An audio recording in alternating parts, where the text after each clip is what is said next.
7 अध्याय में दक्ष यज्ञ की कथा सुनाई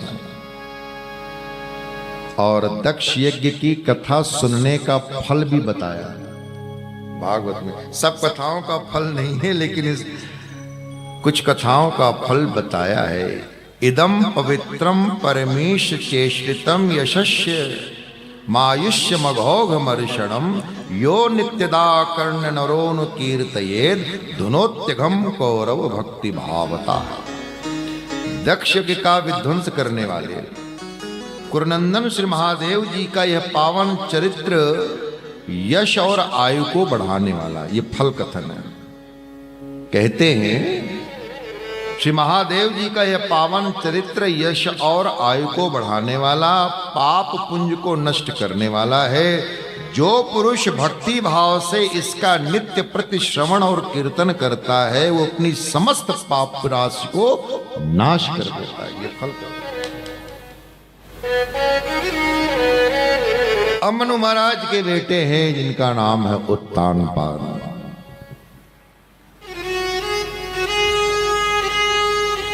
जाये उत्तानपादस्य सुनीतिः सुरुचिस्तयोः सुरुचि प्रेयसी पत्युः नेतरां यत्सुतो ध्रुवः। राजा उत्तानपाद, उनकी 2 पत्नियां हैं। एक का नाम सुनीति है और दूसरी का नाम सुरुचि है। दोनों के एक एक बेटा है। सुनीति का बेटा है ध्रुव और सुरुचि का बेटा है उत्तम। कथा तो है ही है, लेकिन यहां एक आध्यात्मिक पक्ष भी है। उत्तानपाद का अर्थ यह है, उत्तान यानी ऊपर, पाद यानी पैर। जिसके पैर ऊपर हैं मस्तक नीचे है वो सब उत्तानपाद। और इस परिभाषा के तहत प्रत्येक की अपने मां के गर्भ में स्थिति उत्तानपाद जैसी है। सबके पांव ऊपर मस्तक नीचे, मां के गर्भ में हम सब लटके हैं। ऐसा नहीं केवल आप ही की बात है, हम सब। इसलिए तो भागवत की कथा है, हम सब की कथा है। उल्टे लटके। अच्छा, जब इस तरह से बच्चा होता है तो उसे सीधा माना गया है। देखिए विचित्र बात है। और अगर कहीं बहुत रेयर केस में वैसा होता है तो उसे उल्टा माना गया है। क्या विचित्रता है महाराज। एक एक चीज को आप बैठो अकेले तो विचार किया कि मां के गर्भ में हम आप रहे हैं 9 मास। अभी कहते बहुत बड़ा कमरा चाहिए, इतने छोटे कमरे में कैसे रह लेंगे। लेकिन माँ के पेट में कितना बड़ा कमरा, जितना बड़ा शरीर उतना ही बड़ा कमरा। वहां कैसे उतना ही तो है? यहाँ लोग कहते हैं इतने छोटे कमरे में कैसे। वैसी कथा होती है तब देर हो जाती है। हम देर करते नहीं, देर हो जाती है। देर करके नहीं, देर हो जाती। भगवान की कथा ही ऐसी है कि महाराज ऐसा चित्त को पकड़ता है एक एक प्रसंग कि लगता वही ठहर जाओ। तो प्रत्येक जीव की अपने मां के गर्भ में स्थिति उत्तानपाद जैसी है। और प्रत्येक जीव की 2 रानियां होती हैं, एक सुनीति बुद्धिमानी और एक सुरुचि मनमानी।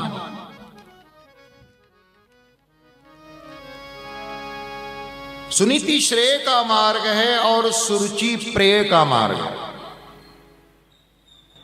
प्रेय का मार्ग आरंभ में भले ही अच्छा लगे, लेकिन उसका परिणाम विष है। अभी गुटखा खाना बहुत अच्छा लग रहा है, लेकिन गुटखा का परिणाम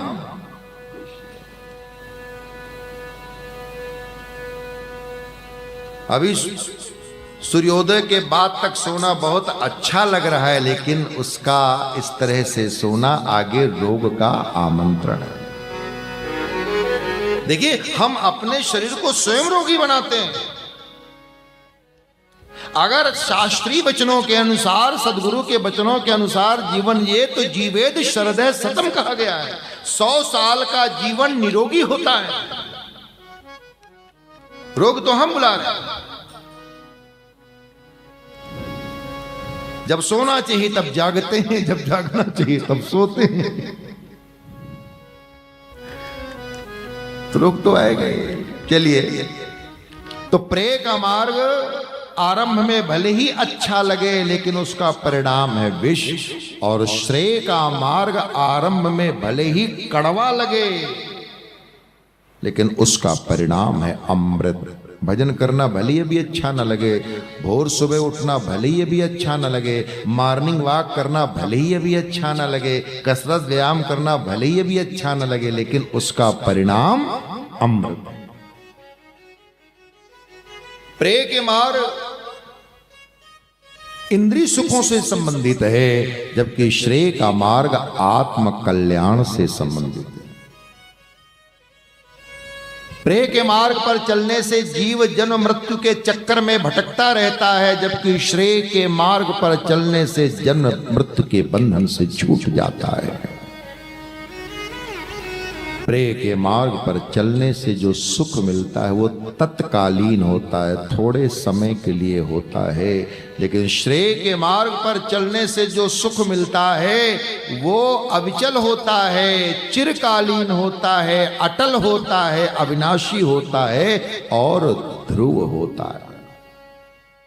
लेकिन प्राय सबको प्रेय का मार्ग अच्छा लगता है। श्रेय का मार्ग तो आप जैसे लोग जो यहां बैठे हैं उन्हीं को अच्छा लगता है।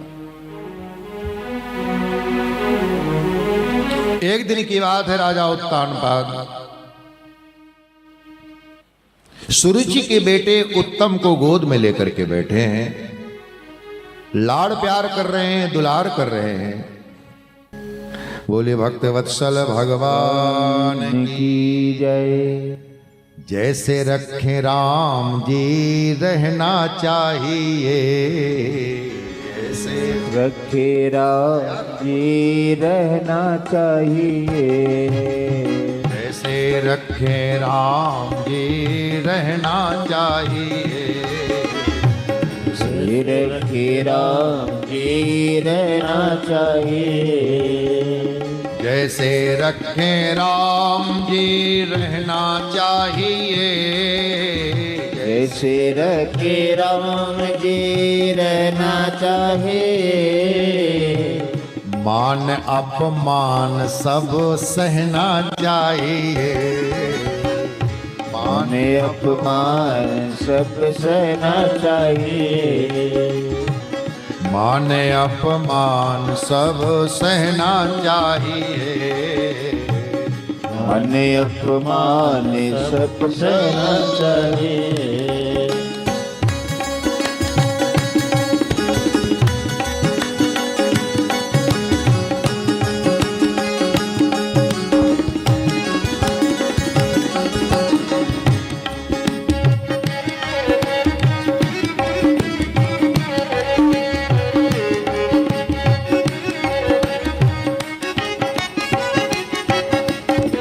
चाहते आराम हो तो रोज ही सुबह शाम, चाहते आराम हो तो रोज ही सुबह शाम, चाहते विश्राम हो तो रोज ही सुबह शाम, चाहते विश्राम हो तो रोज ही सुबह क्या करो सीताराम सीताराम जपना चाहिए, हाँ सीताराम सीताराम जपना चाहिए, जैसे रखे राम जी रहना चाहिए, जैसे रखे राम जी रहना चाहिए।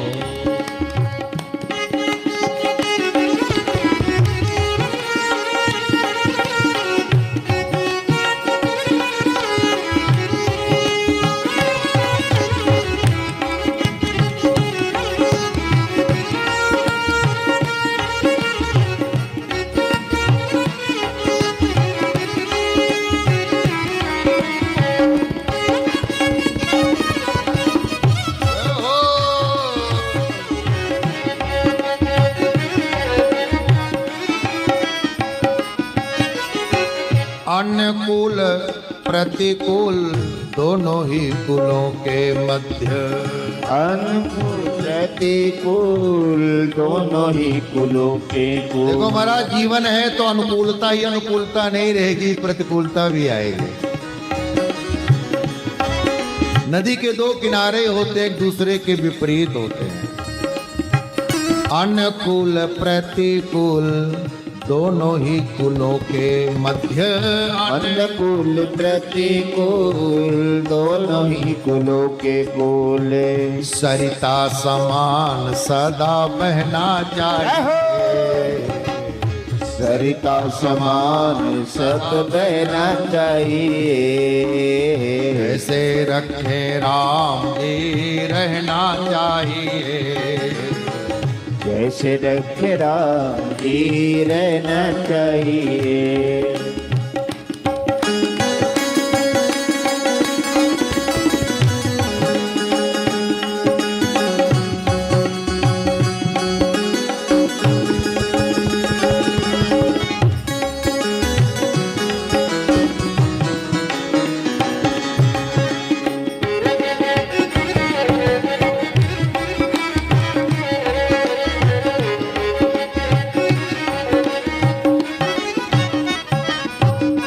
राजा हो या रंग हो, देश हो विदेश हो।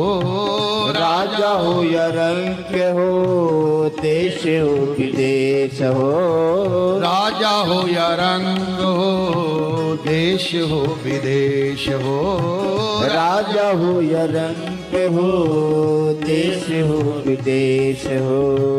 समता ही चित्त में उभरना चाहिए। समता ही एक रहना चाहिए। रखे राम जी रहना चाहिए। जैसे रखे राम जी रहना चाहिए। जैसे रखे राम जी रहना चाहिए। जैसे रखे राम जी रहना चाहिए। मान अपमान सब सहना चाहिए। मान अपमान सब रहना चाहिए। मान अपमान सब सहना चाहिए। मान अपमान सब सहना चाहिए। बोलिए भक्त वत्सल भगवान की जय हो। तो राजा उत्तानपाद एक दिन सुरुचि के बेटे उत्तम को गोद में लेकर के बैठे हैं। लाड़ प्यार कर रहे हैं, दुलार कर रहे हैं।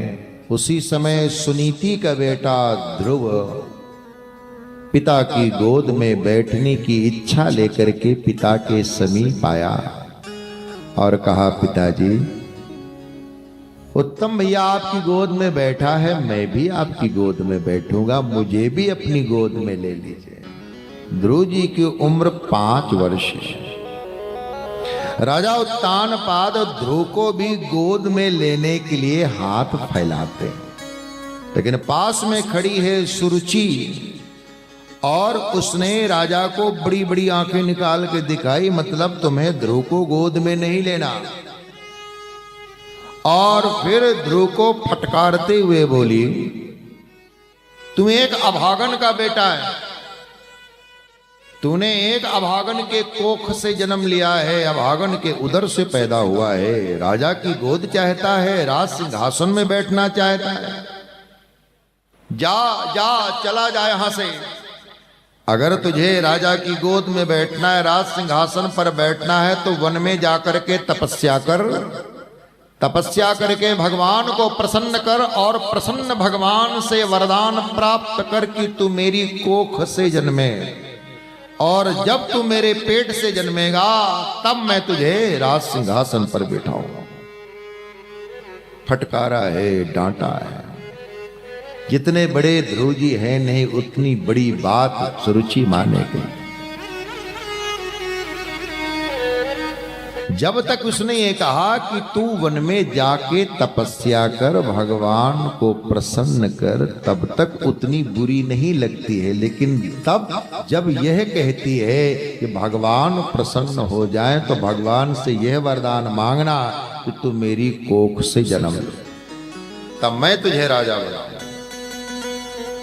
तब सुरुचि ने अपराध कर दिया, भक्त का भी अपराध कर दिया और भगवान का भी अपराध कर दिया।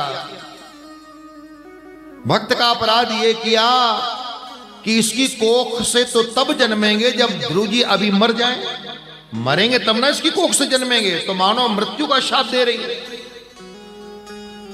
और दूसरा, भगवान को चुनौती दे रहे कि भगवान भी ज्यादा से ज्यादा इतना कर सकते हैं कि तुझे दूसरे जन्म में मेरी कोख से जन्म दे सकते हैं, लेकिन रही बात राज सिंहासन पर बैठाने की ताकत, तो वह तो सुरुचि में ही है, भगवान में भी। अब जरा सोचिए, अगर ध्रुव जी तपस्या करके भगवान को प्रसन्न कर लेवें तो क्या भगवान से सीधे राज सत्ता नहीं मांग सकते? क्या वो वाया सुरुचि क्यों मांगेंगे? और ऐसा क्या है भगवान के पास जो अपने भक्त को दे ना सके? मोरे जग अदे कुछ नाई, मेरा भक्त कुछ मांगे और मैं ये कह दूं ना, अरे ऐसा हो नहीं सकता।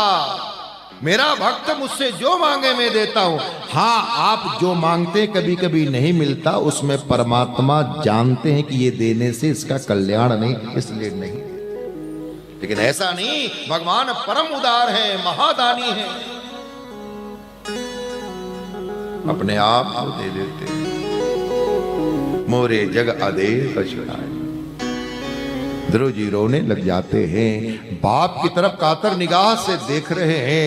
बाप की तरफ से भी कुछ अवलंबन ना मिला, सहारा ना मिला, तो फपक फपक कर रोने लग जाते हैं और आंसू बहाते हुए आते हैं अपनी मां सुनीति के पास।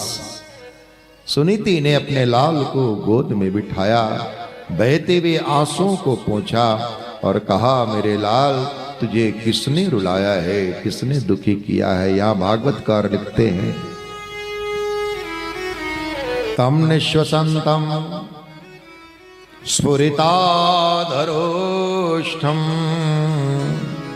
सुनीतिरुत संग उदूय बालम तत्पौर निशम्य तत्पौर मुखान्नितांतम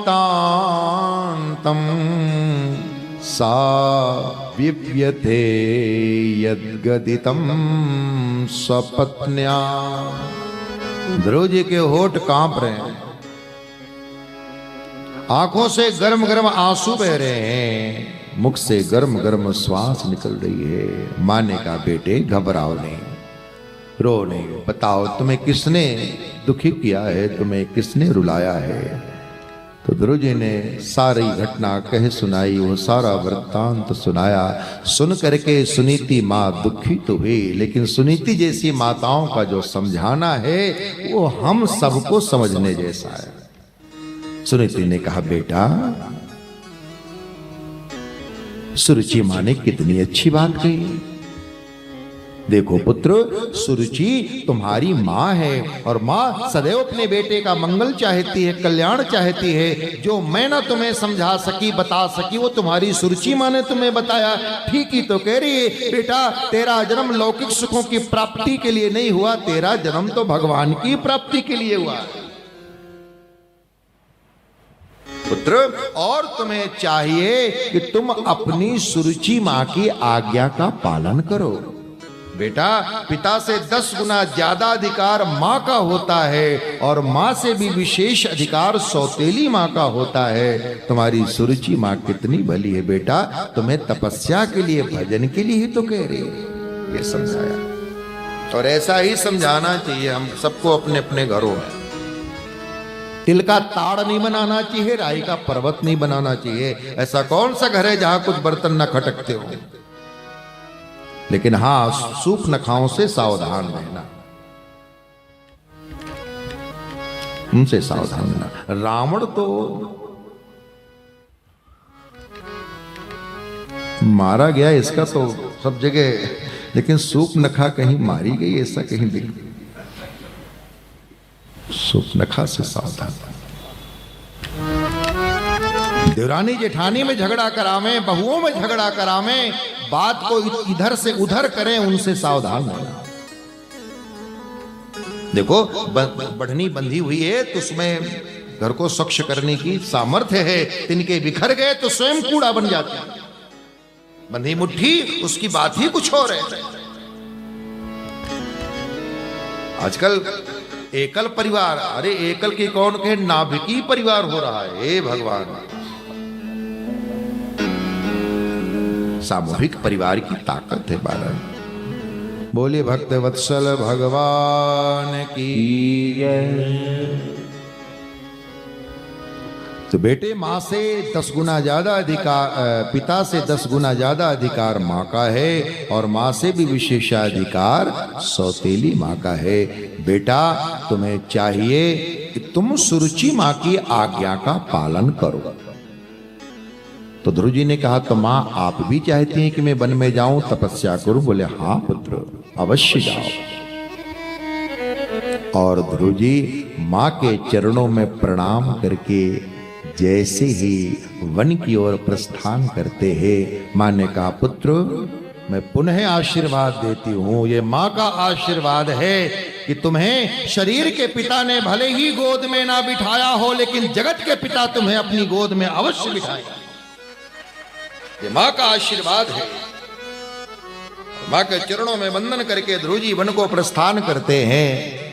लेकिन जाते हुए लाल को देख करके मां का हृदय कलेजा है। कितना छोटा सा बालक वन के कष्टों को कैसे सहन करेगा, वन के हिंसक पशुओं से इसकी रक्षा कैसे होगी, सर्दी गर्मी बरसात प्रकृति के प्रकोपों को ये कैसे सहन कर पाएगा। फिर सोचती है, मैं क्यों चिंता न कर रही हूं, जिन परमात्मा परमपिता को पाने के लिए यह जा रहा है, वो परमपिता कृपालु ही इसकी संभाल करे। और हुआ भी यही। भगवान नारायण ने नारद जी से कहा, नारद जाओ, मेरा भक्त मुझे प्राप्त करने के लिए वन में आया है। और नारद जी ध्रुव जी के सामने वन में प्रकट हो जाते हैं। नारद जी को देखते ही ध्रुव जी ने, ये भारतवर्ष की माताएं हैं, परम पवित्र भारतवर्ष की नारी, भारतवर्ष की नारी माता पार्वती को, माता सीता को आदर्श मानती है। नारद जी प्रकट हुए और नारद जी के चरणों में ध्रुव जी ने दंडवत प्रणाम किया। मां ने अपने बालक में सब संस्कारों का सिंचन किया है। बेटा, साधु संतों को देखना तो उनके चरणों में दंडवत प्रणाम करना। साधु संत विनय से वश में होते हैं। दंडवत कर रहे ध्रुव जी को। नारद जी ने कहा, वत्स उठो, कौन हो तुम, यहां वन में क्या कर रहे हो, भटक गए हो क्या? ध्रुव जी ने कहा, हाँ महाराज, भटक ही गया हूं। आप जैसे महापुरुष, आप जैसे संत, आप जैसे गुरु ही तो रास्ता दिखाते हैं। और कह करके वो सारा वृत्तांत कहे सुनाया। सुन करके नारद जी ने कहा, अरे राजा उत्तानपाद पुत्र सौतेली मां सुरुचि ने क्या थोड़े कड़वे वचन कह दिए, तुम रूठ करके वन में आ गए भगवान को पाने? अरे भगवत प्राप्ति इतनी सरल थोड़ी है। मुद्दतों से, युगों से बड़े बड़े ऋषि नाक पकड़ करके बैठे हैं, माला जपते जपते उंगलियां घिस गई, दाढ़ी के बाल धरती को छू रहे हैं। उनको परमात्मा नहीं मिले, उनको नारायण नहीं मिले, तुझे मिलेंगे? ध्रुव जी ने कहा, मुझे अवश्य मिलेंगे। नारद जी ने कहा, तू इतने निश्चय के साथ कैसे कह सकता है कि तुझे नारायण अवश्य मिलेंगे? ध्रुव जी ने कहा, पहले तो मुझे भी शंका हो सकती कि नारायण मिलेंगे कि नहीं मिलेंगे, लेकिन अब तो पक्का विश्वास है। कैसे? बोले, नारद बाबा, आप जैसा महात्मा जिसे सदगुरु के रूप में मिल जाए, उसे नारायण अवश्य।